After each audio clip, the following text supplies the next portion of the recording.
فرما میں تیرے جلووں کو دیکھنا چاہتا ہوں.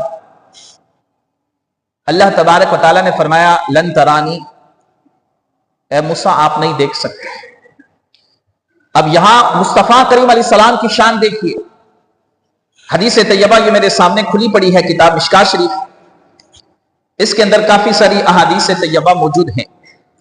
معراج کے حوالے سے حضور فرماتے ہیں کہ نبی کریم علیہ السلام ام ہانی رضی اللہ تعالی عنہا کے گھر میں آرام فرما تھے جو حرم کے پاس ہی. پھر حضور کو وہاں سے حرم میں لایا گیا اور حتیم کے پاس نبی کریم علیہ السلام کا شق صدر ہوا.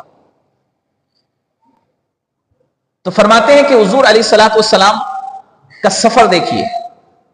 موسیٰ علیہ السلام کوہ طور پر جا کر اللہ کی بارگاہ میں عرض کرتے ہیں رَبِّ أَرِنِي أَنظُرْ إِلَيْكَ، مولا اپنا جلوہ عطا فرما.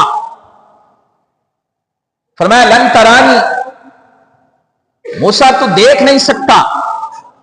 ادھر مصطفیٰ کریم علیہ السلام کی ذات ہے، اپنے بستر پر آرام فرما کو فرشتوں کے جھرمٹ میں بھیجا اور فرمایا جاؤ میرے محبوب کو لے کر آؤ. کیا فرمایا؟ محبوب کو لے کر آؤ. یہ ہے فرق حبیب اور کلیم میں. یہ ہے فرق حبیب اور کلیم میں.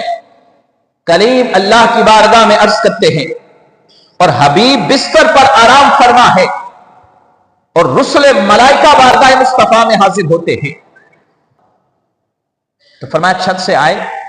اب جگانے کا مسئلہ تھا تو لکھا گیا کہ جبریل علیہ السلام نے اپنے کافوری اونٹ مصطفیٰ کریم علیہ السلام کے قدموں کا بوسہ لیا. آقا کریم علیہ السلام بیدار ہوئے.